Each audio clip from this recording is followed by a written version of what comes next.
Hi there, all my vegan or non-vegan friends, or just Greek cuisine lovers or Greek American friends. Hi, and welcome to my channel where I'll be speaking about Greek traditional vegan recipes. So, hi y'all.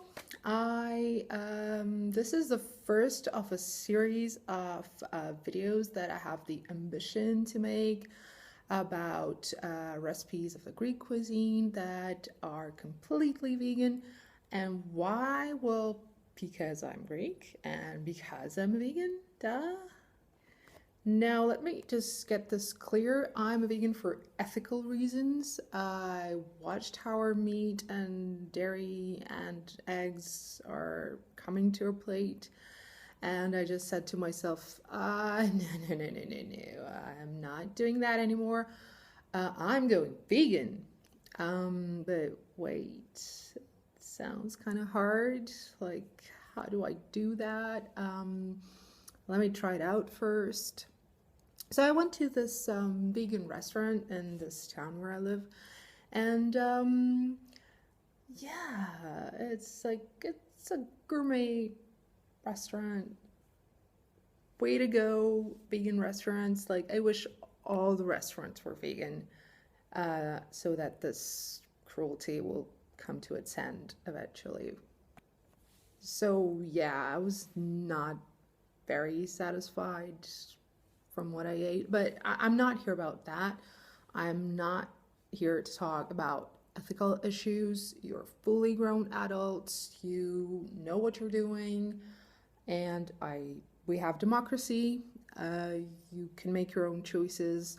I'm here to give you ideas about how you can make delicious vegan food based on the Greek cuisine. Because believe it or not, Greeks aren't all about souvlaki and lamb, and actually, Greek cuisine is mostly vegetarian, and for long periods of time that we call fasting periods, it's actually vegan.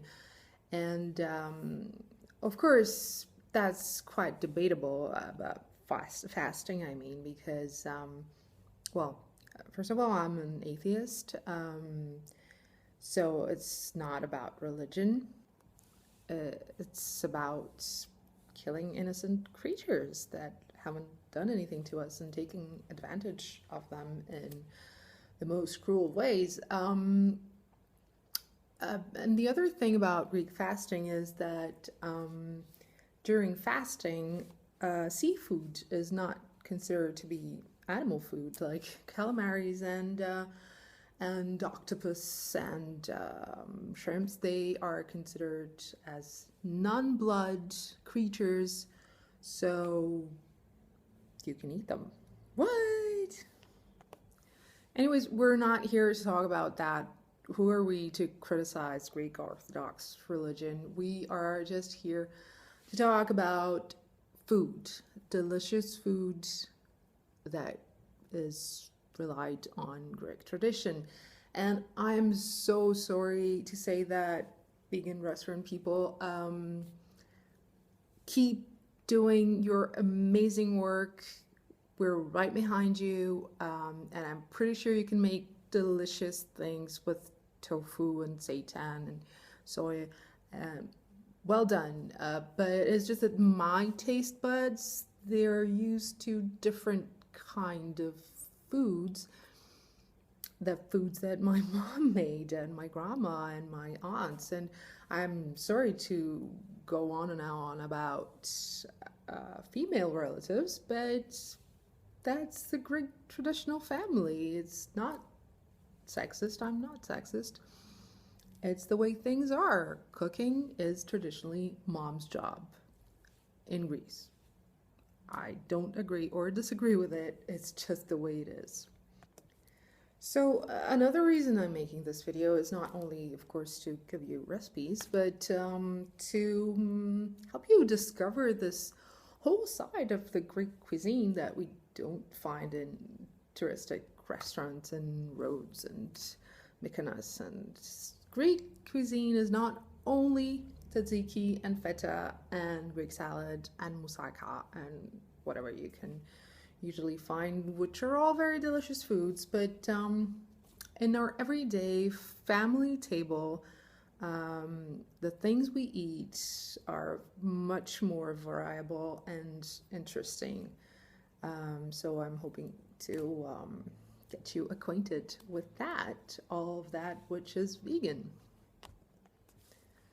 So without further ado, let's go to the kitchen and make some lentil soup. So here's what we'll need. We will need 250 grams of lentils. We will need a cup of olive oil. We will need one large dry onion, one or two garlic cloves. We will need some tomato sauce, chopped or processed tomatoes. We will need salt and pepper, of course, and some laurel or bay leaves, call it what you want. So some nutritional facts about lentils is that for each 100 grams of lentils, you get 350 calories, 26 grams of high quality protein, 60 grams of complex low glycemic index carbohydrates suitable for diabetics, 31 grams of fiber and only 1% fat, and many vitamins of the B complex, as well as a lot of folic acid and iron to make good strong blood. Now, some people put other stuff in lentil soup. They like to put carrots, they like to put oregano, you name it, it doesn't matter. I'm giving you the basic recipe. In different regions of Greece, you'll find different ways of making the same traditional plate. I'm not telling you what to do. Be creative. Do your own version. Feel free to experiment and do this your own lentil soup.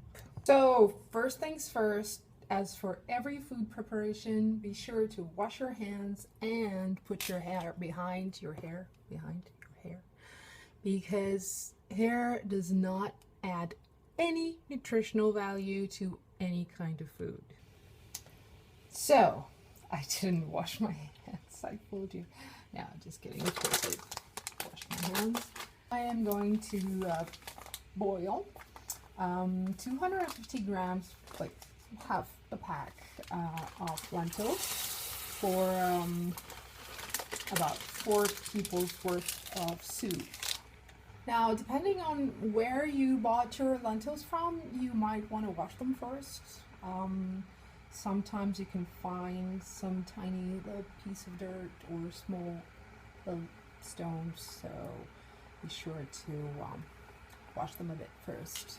Now, I don't need a lot of water to boil my lentils because I actually am going to throw away the first water, the one in which these babies were boiled at first, and I'm going to replace it with another 1.5 liter of water, which I am actually boiling in my boiler, and I'm going to replace this first water with the clean water. Now, while all this happens and you're waiting for a while, you can go ahead and chop those onions and garlic cloves as much or as little as you want them to be. So I'm gonna go ahead and chop those onions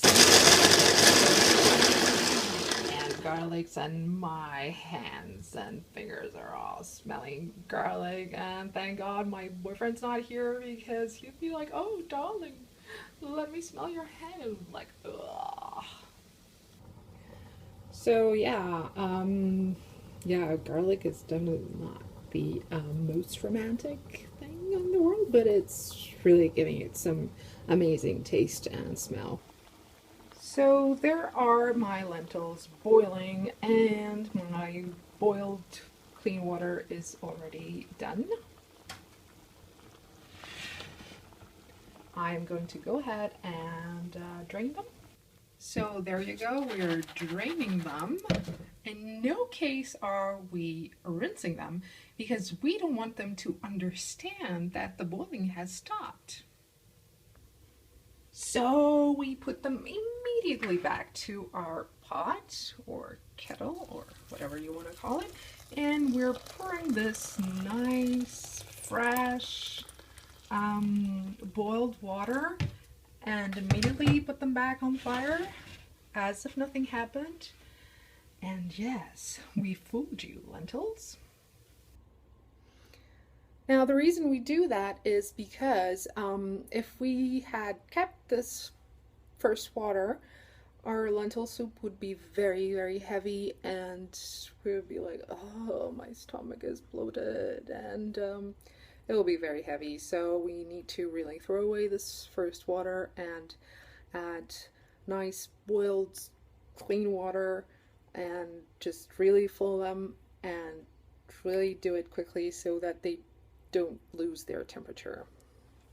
And by temperature, of course, I mean heat, because this might not show, but I am a scientist. So we're going to go ahead and pour this chopped onion and garlic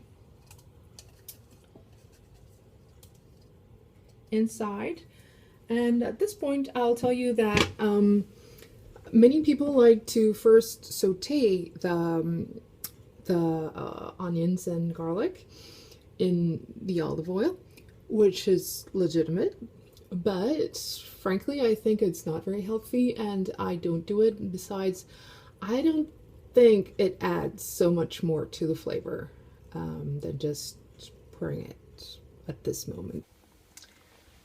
Now our lentils are all nice and boiling again. We're going to go ahead and pour the rest of the ingredients, which are the laurel leaves or bay leaves, the tomato juice or processed tomatoes, the fresher the better, of course, as well as half a cup of olive oil. Olive oil really gives it a very nice taste. And I really know that there's a lot of debate going on about olive oil or other kinds of oils. Do we need them? Do we not? I'm not getting in this debate at all. This is the traditional recipe. I like it like that. There you go. The more virgin an olive oil is, the better it is. I think that most of the people will agree on that, even the oil haters. And besides, if you don't like olive oil, just put any other kind of oil that you think is correct, or do not put any oil at all. But frankly, it will not taste as good. So, olive oil. Greek olive oil. So this will be our beautiful lentil soup. We're going to stir a little bit gently with respect to all the ingredients, and we're going to let it boil for 30 to 45 minutes. That really depends on two things. First of which is what kind of lentils they are. There are lentils that are harder or easier to boil, need more or less time to boil. And the other thing is, how do you want them to be? Like, do you want them to be mushy or do you want them to be al dente? So if you want them to be mushy, you would like to put the salt near the end, because if you put it beforehand, it will leave a firm consistency on the lentils. So I'll leave the salt and pepper for the end. To taste, I will put maybe a teaspoon for my soup, not more. Of course, if you want more, you can always add in your own plate. We are going to lower the heat and let it boil. Let it boil, let it boil, let it boil. Oh my god, this was a very early Christmas reference. So there you have it. That was our lentil soup. Enjoy it with some vinegar. People say that if you add a little bit of vinegar, you're rendering the soup a little bit acidic, thus letting the iron be absorbed easily. Of course, it's not an obligation. If you don't like vinegar, you don't have to do that. And do not eat the laurel leaves. I mean, they're not edible. I don't know if there's someone somewhere eating laurel leaves.